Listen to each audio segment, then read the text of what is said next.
It was almost exactly 2 years ago when I was invited to be a guest on the UpFlip podcast. It was episode 39 of their show, and I think they're like 230 or so episodes in. This was March 14th, 2024. In that interview, Alex asked me a large number of questions about business mindset. Once that episode went live, this became one of the number one entry points for several months into my ecosystem. People who had listened to that podcast were reaching out to me and saying, Cliff, I heard about you on the UpFlip podcast. And by the way, your episode on business mindset has been on repeat. I have downloaded it and listened to it at least 5 different times. I've taken notes on it. I've journaled about it. I've meditated on it. And I want to be in your world. Tell me about your mastermind group. I want to join. As I'm sitting here thinking, what do I want to put out into the Cliff Ravenscraft Show podcast today? I figure, hey, why don't I go ahead and put the recording of that interview here for you now? Because every answer I gave 2 years ago is exactly the same answers I would give today. And it is still worthy of listening to multiple times, journaling about, and meditating upon. Here's that interview right now. Half of all businesses fail in their first year. 80% have failed within 5 years. 96% of all businesses fail within the first decade. That means that only 4% of people who create a business have a business 10 years later. And that doesn't mean that those 4% actually succeed and are profitable. It just means that they're still moving along. My belief is that the wrong mindset or a negative mindset is actually the reason for all of those failures. Why do some people achieve great success in business while others fail? The way they think about and approach their business is a big factor, and that's something Cliff Ravenscraft, the mindset answer man, knows well.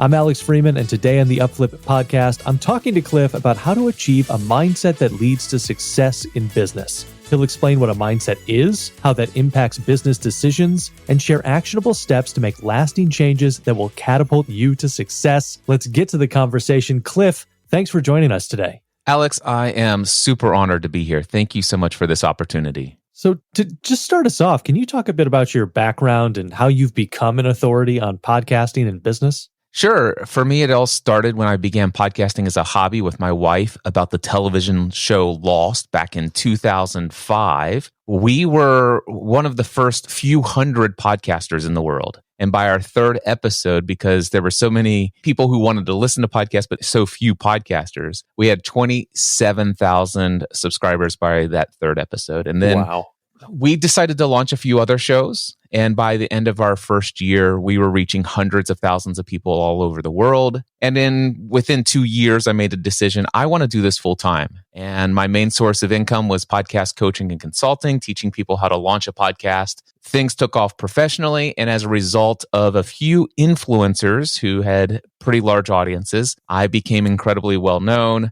I started hosting Disney cruises for our community, which got the attention of the CEO and co-founder of Blog World. He invited me to come speak. It was a standing room only kind of gig. And he then invited me to become the director of podcasting for Blog World New Media Expo, which was the industry leading conference for social media at the time. Over the course of 12 years, I helped more than 40,000 people successfully launch a podcast, generating a few $1 million in the process. Incredible. Lost is unfortunately not in the purview of this podcast, but I absolutely am obsessed with that. That was the starting point because I'm also a huge Lost fan. But in a broad sense, can we talk about the term business mindsets? Can you break that down for us and what we should be thinking is being included in that term when we use it? Well, for me, I think about contrasting business mindset with, let's just say, an employee mindset.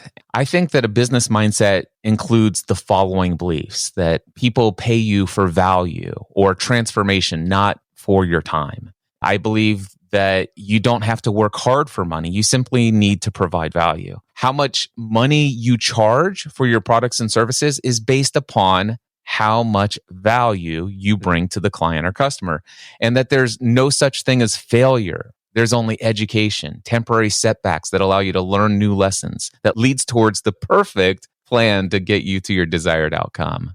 You've also talked about a growth mindset versus a fixed mindset. Can you break down what those two terms are as well, and which one is better for an entrepreneur? Well, a fixed mindset is the belief that you can only work with the amount of skills, talents, and abilities that you are either born with or that you had attained by a certain age. There's this saying out there that says you can't teach an old dog new tricks. That's a fixed mindset. A growth mindset is one where you believe that you never stop growing. It's an unceasing process. You can always learn a new skill. Abilities and talents can be acquired through passion and practice at any age. And I personally believe that a growth mindset is better for everyone. Certainly, it's required for anyone who is an entrepreneur that needs to pivot in business to keep up with the changing world that we live in. So is a business mindset the same thing as an entrepreneurial mindset? And if it isn't, how do they differ? Well, I suppose that somebody could be a senior leader within a company and have a business mindset, but not have what it takes mindset-wise to actually own your own business. I think that an entrepreneurial mindset requires that a person have a certain system of beliefs around the idea of risk-taking and also realizing and fully accepting the fact that the results of those risks are their responsibility alone. So now that we've kind of established some of the different terms that we may refer to here as we go through the rest of the interview, the next question, I guess, is why are we talking about this? Why is mindset important for a business leader? And what are the advantages of making sure you have the right mindset? Well, I think that mindset boils down to, first of all, understanding a set of beliefs that you hold in your mind. For example, it's what you believe is possible, what you believe is not possible, how you believe things should be, what you believe you should or should not do. And the problem is that most of our beliefs were established at a very early age, and all beliefs have consequences. So our beliefs determine how we think about any situation in life. It determines what actions we're going to take, and the actions that we take determine the results that we get. So every belief or your mindset about anything, positive or negative, has consequences. The advantage of having a growth mindset is that you can actually change what you believe. I guess the flip side of that would be a negative mindset that somebody might find themselves in. Can you talk about the risks or downsides of failing to cultivate that business mindset? Well, sure. It shows up in all the statistics. Half of all businesses fail in their first year. 80% have failed within 5 years. 96% of all businesses fail within the first decade. That means that only 4% of people who create a business have a business 10 years later. And that doesn't mean that those 4% succeed and are profitable. It just means that they're still moving along. My belief is that the wrong mindset or a negative mindset is actually the reason for all of those failures. So success in any area of life, including business, is 20% of knowing what to do and how to do it. It's not a lack of knowledge. The issue is that 80% of success in any area of life, including business, is mindset. It's the ability to consciously and rationally change and evaluate what it is that you believe to be true. It's your ability to control how you think and feel in any given situation. It's the ability to control your emotional state of mind so that you can respond rather than react. So the downside of failing to cultivate a business mindset is that your business is almost certainly to fail. And then what are the key characteristics of the successful business mindset? It's that beliefs that I was talking about earlier. People are paying you for value, not your time. The key characteristics are that you could actually work less, make more. Another key characteristic is that you're not constantly blown like the wind every time some sort of unexpected situation shows up in your business. In fact, you expect the unexpected. What are some of the red flags that someone should look out for that might indicate they need to shift their mindset? Two main red flags immediately that stand out to me. Number one, they often experience stress and overwhelm when faced with any unexpected situation within their business. Or number two, the business is not consistently profitable month after month.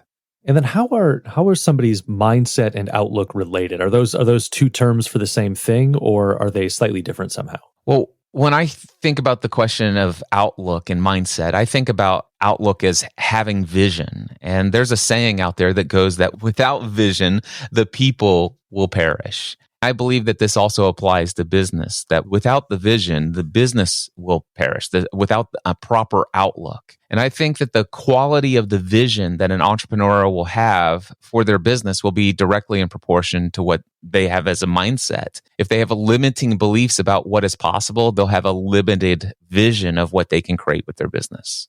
When I think about a business mindset, I often think about either serial entrepreneurs or high-level CEOs that have proven they can operate in multiple industries, which begs the question of, is there one kind of ideal business mindset that everyone should be aspiring to, or does the quote-unquote right mindset change between the individual and maybe the industry that they're working in?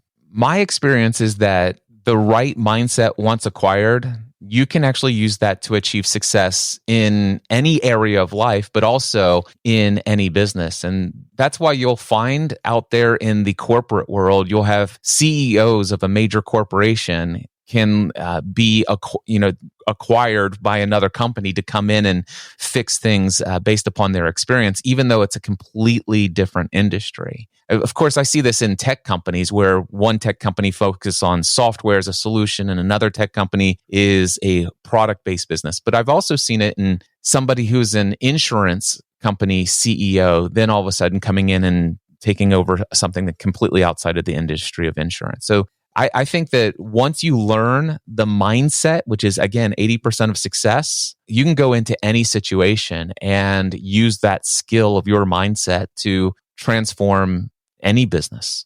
What is one thing about business mindsets that people often get wrong or misunderstand, and how should they approach it instead? Well, I think many people believe that they can change their limited mindset or their beliefs simply by reciting affirmations. I've often heard people say, well, if I could just say this enough times, eventually I'll start to believe it. I'm a huge fan of affirmations, but they don't work unless you discover the power of the subconscious mind and how to communicate with your subconscious mind. And for this, I would just simply recommend two different books. One would be Psycho-Cybernetics by Dr. Maxwell Maltz, and the other book is Think and Grow Rich, specifically chapter 4, titled Autosuggestion by Napoleon Hill. If someone has never gone through any kind of self-reflection, particularly about their mindset, what are the steps that they should take to identify where their mindset is currently?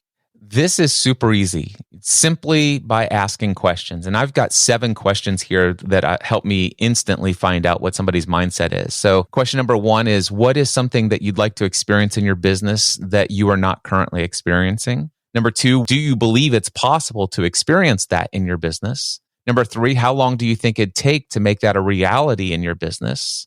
Number 4, what is 1, 2, or 3 actions that you could take within the next 7 days, 30 days, or 90 days that'll get you closer to that outcome? Number 5, why haven't you already taken these actions?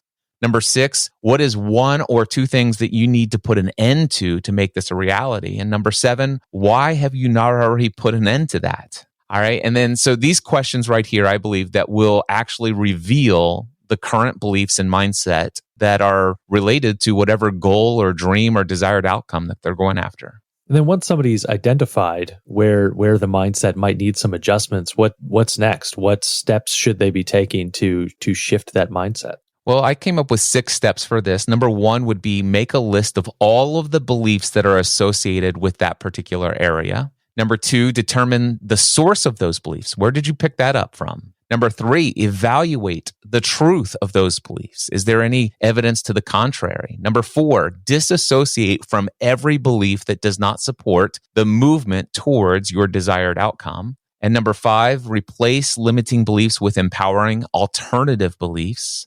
And number 6, condition these new beliefs through repetition and by creating an environment that will support them. I mean, I think that those are incredibly clear steps. I think the questions are also very clear, but changing how one thinks is not easy. So what are some resources or tools that people can use to make sure they effectively make those adjustments? Well, one thing I would say is that changing how you think isn't easy is actually a belief. And I personally have discovered that it's incredibly easy to change how you think, and it can be done in an instant once you learn how to communicate with your subconscious mind. And I actually do have 3 books that I would recommend. 2 of them I mentioned already, Psycho-Cybernetics by Dr. Maxwell Maltz. Book number 2, Think and Grow Rich by Napoleon Hill. And book number 3 would be Unlimited Power by Tony Robbins. If you were to read each of those books 2 or 3 times, you will find it's easy and you can change what you believe and how you think in an instant, in a single conversation.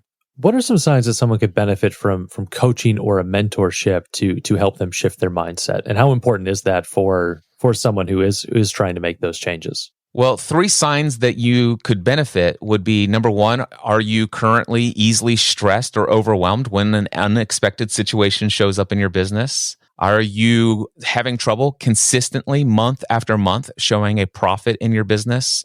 Or number 3, another big sign that you could benefit from coaching or mentorship is, do you ever feel like you're working a lot, but you're not feeling fulfilled, that you feel like you're missing something in your life? Any of those, of course, I could go on and on about the things that would give you a sign that you could benefit from some coaching or mentorship. But the importance of getting, whether it's coaching, mentorship, or seeking some help with this limited mindset that's holding you back, it's essential for success to get beyond what you currently think and how you currently feel about life and about the situations you're facing. So it's essential, whether it's coaching, mentoring, or education in some other way. You can't get different results in life or in business without changing what you believe, how you think, and how you feel. And in terms of finding that mentor or coach, what steps should somebody be taking, especially if they don't have a big professional network to draw from as of yet? Well, the first thing I'd say is find a role model, somebody who's already experiencing what it is that you want to experience, somebody who's already read the books, taken the courses, gone to the seminars, created the plans, experienced setbacks, unexpected situations that have come up, obstacles that are in the way. They've learned to create a perfect system that has produced the result that you currently desire. Find somebody like that and then learn from them. Now, you may find that person and they become a virtual mentor to you, or you may actually have the ability to create a relationship with them. But no matter what you do, you should find somebody who is already out there doing what it is you want to do and somebody whose message resonates with you. This is going to bring us to a section of the show that we call our Fan Blitz question. These questions come from our YouTube community. So here we go. Quick hit answers here. Alan Fernandez is asking, how should a business owner make high-stake decisions? Any framework which aids in making those decisions? Well, one of the books of wisdom in the world says this. It says, plans fail for lack of counsel, but with many advisors, they succeed. So surround yourself with some wise advisors that you can tune into. I would encourage everyone to fully investigate the mastermind principle and take your high-stake decisions to your personal mastermind group and ask them what their thoughts are from their experience, from their education, from their imagination and creativity. Ultimately, in the end, though, my biggest takeaway here is not that this book of wisdom says plans fail for lack of following the advice of all those advisors. It says it just that you failed to get the advice. So ultimately, in the end, follow your own gut and your intuition, what it says, but do so after you've had some other perspectives. Brian Grant would like to know, what are some mindset tips for dealing with self-inflicted wounds when it comes to business? Real simple. Read the book The Big Leap by Gay Hendricks and learn what he calls is the upper limit challenge. He describes very clearly how that gets established in our life and how to overcome it. Also, another book, Secrets of the Millionaire Mind by T. Harv Eker. Discover the money mindsets that are causing you to self-sabotage in your business as well. Now that you're at this stage of success, what advice would you give to your teenage self? Number one, discover how your subconscious minds and how to communicate with it. Number two, learn the power of auto suggestion. Number three, decide consciously what you choose to believe. And number four, learn how to control and master your emotional state at all times. Can you tell us about your most bizarre business encounter?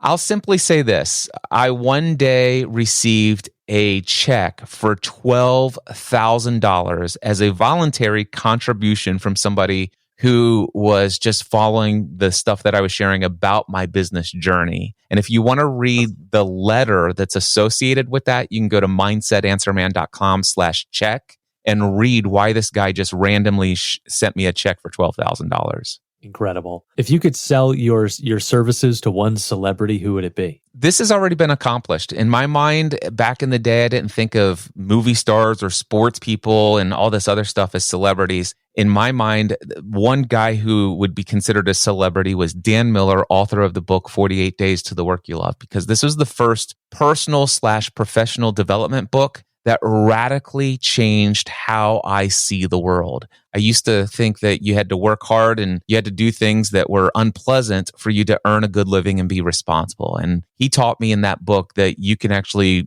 make an incredible living doing what you most love to do in this world. And so in my mind, he was a celebrity and I did get to work with him. He became a client and a personal close friend, and he is personally responsible for several millions of dollars of revenue in my business. Wow. Last Fan Blitz question here. If there was a movie made about your journey, what would the title be? Free the Dream.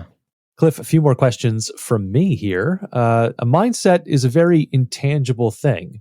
So as you're making these adjustments, how do you evaluate if they're successful? What are some signs that you should look for that your mindset is changing for the better? Yeah. Well, Alex, I kind of see a mindset as a very tangible thing. I was really impressed by the opening chapter, or it might have been the introduction in T. Harv Eker's book, Secrets of the Millionaire Mind. He said this, and I'm paraphrasing this. He said, I can determine a person's mindset on any topic within 3 to 5 minutes.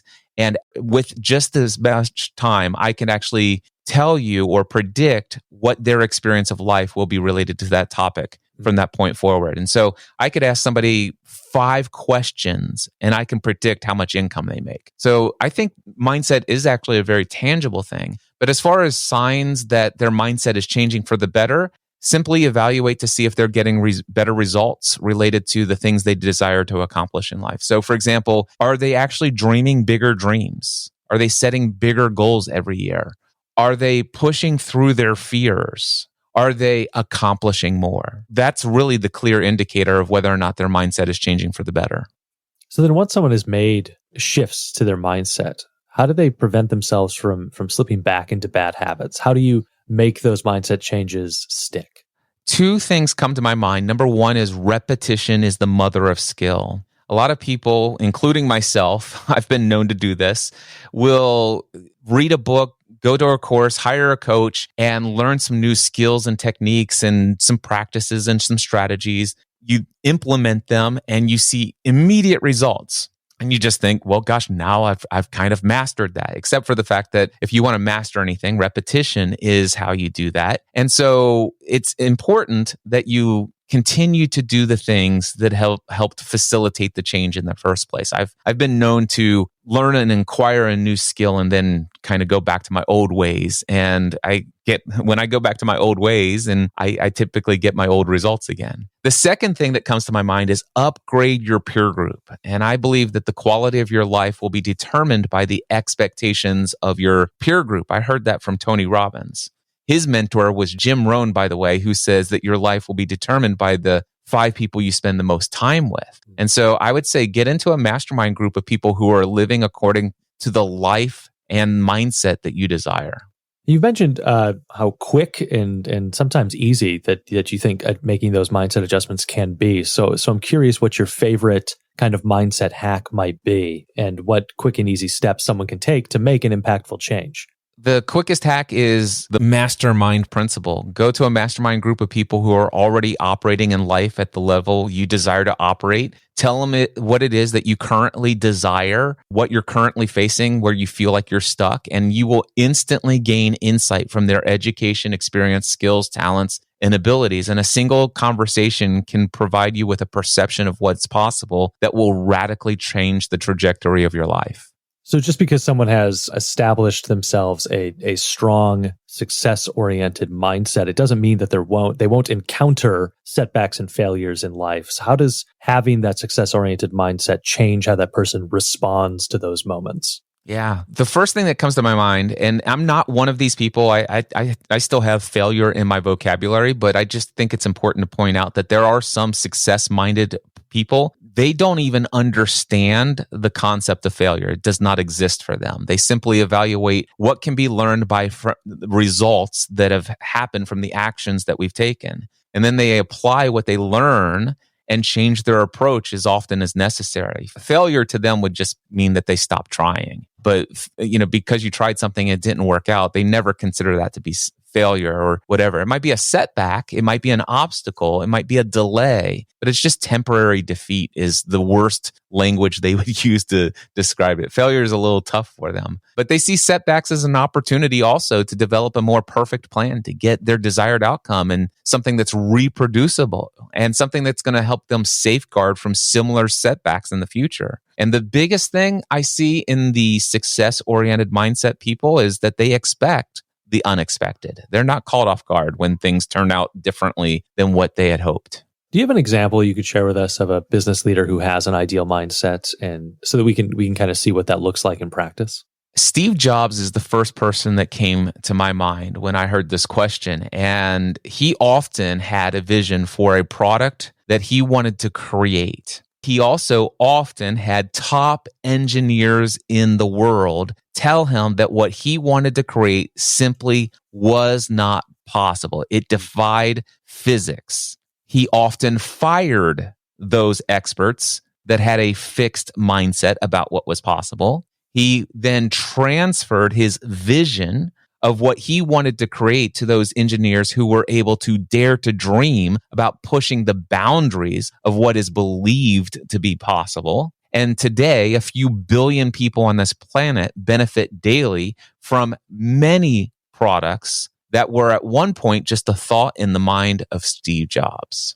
The flip side of that would be a poor mindset causing business problems or failure. Do you have an example of that we could hear? Oh, yeah. There was this time that I had a client who scheduled a 1-hour consulting call with me to help solve a technical issue with a piece of podcasting equipment. He knew that I charged $300 per hour with a minimum of 1 hour. That's what I did back in the days when I had a limited mindset about business. Anyway, we got on the call. I solved his problem in less than 2 minutes. He was incredibly pleased and requested that I send him the invoice for $300 and the call was going to be over. I refused to send the invoice because I didn't believe that I earned $300 because in my mind, he was paying for an hour. There's a whole other set of beliefs that went along with that, but I had a history of refusing to send invoices just like that. And if you want to learn more about that story and why I used to have a habit of throwing money in the trash, check out mindsetanswerman.com/free for a 1-hour video where I talk about this thing. We've been talking about business leaders throughout this conversation, but obviously to lead, you must have people that you are leading. So how does having the right mindset make someone better at leading and motivating other people? Well, I think that if you have the right mindset, a person actually can influence how other people think and feel about what they're facing. They can help shift the perceptions of what is possible. They can help people see things and circumstances in their life from a whole new perspective, giving them maybe hope or light at the end of the tunnel. And then how does this manifest in the day-to-day? What are some day-to-day habits of people who have a success mindset? The very first thing that I want to share is that it's this principle where they read or study for insight, not agreement or rejection. And I used to really struggle with this. I would open up a brand new book that somebody recommended, and the way that they're presenting a topic is different than what I've been conditioned to believe. And I'm absolutely certain. I have this great feeling of certainty that what I believe is true, and this book is telling me what I believe is true is not true. And so I reject that. And sometimes I'd put a book down. But my life radically began to change for the better when I stopped reading books to see if what it was stated is something I agreed with or I reject, that I needed to reject. Instead, I just began to read all books for insight and letting that wash over me. And so that's the first thing, is they read and study for insight, not agreement or rejection. And then some other success principles are journaling, documenting what's going on, meditation, so that you can, break free from some of the cycles and habits of thinking circularly, rest or power napping, recreation on a regular basis, and working out, staying physically active. Those are all success habits for right mindset. There are the inverse of all of those options being potentially a bad habit that negatively is affecting someone's mindset. But are there some that maybe can sneak into our day-to-day that is going to affect the mindset negatively without us realizing it? There are three things that I see in my own life in the past, and something I see every single day for entrepreneurs and business owners. And number one is eating lots of processed foods, consuming too much sugar. What we put on our food is absolutely destroying our mindset. There's a lot of correlation there. And then, of course, not just internally, but externally, watching too much news media. The doom and gloom, the sky is always falling, here's the next thing you need to be afraid of. That can be detrimental to your mindset. And also the third one that I'll list here is watching a lot of television show and movie narratives that consistently show the business owner as a villain. How does helping others help improve your mindset? Well, I believe that the best thing that you can do to help is to help yourself by improving your mindset first. And it's only in having a healthy mindset that you can truly be of any real help to others. This is why it was once said that the second greatest thing a person can do is to love others as you love yourself. And also, if you've ever been on an airplane, you've likely been told that in case of an emergency, you should probably secure your own source of oxygen before trying to help somebody else attain their source of oxygen. You've mentioned a few throughout this episode, but who are some thought leaders in the business world who've inspired you and been influential in developing your own business mindset? The people that come to my mind is Dan Miller, author of the book 48 Days to the Work You Love, Michael Hyatt, New York Times bestselling author and former CEO of Thomas Nelson Publishing, Tony Robbins, Napoleon Hill, and every single member of my Green Room personal mastermind group. My friend Ray Edwards, Pat Flynn from Smart Passive Income, Michael Stelzner from Social Media Marketing World, Mark Mason, Leslie Samuel. I meet with these guys and have met with these guys for 1 hour every week since October 2010. Are there common root causes that you see to the development of a negative mindset? Well, I think that the root cause of a majority of our limiting beliefs in our mindset, we adopted all of this stuff, well, a majority of this stuff when we were 7 years of age or less. It was the things that our parents said to us or the things that we witnessed them doing. Same thing with our teachers and our religious leaders, the peers that we hung out with, our culture, news media, television shows, movies, just all the things that we experienced. For the first 7 years of our life, we do not have this critical thinking capacity to determine what am I choosing to believe here. But instead, for the first 7 years, we're just susceptible to any suggested idea or experience, and we make assumptions about what things mean. And unfortunately, we carry about 80% of our beliefs from those first 7 years that determine what we do and what we think and how we feel today. And we're unconscious, meaning that we're unaware of a majority of what we believe that operates our life. What are some other common myths or misconceptions about business mindsets, and why are they wrong?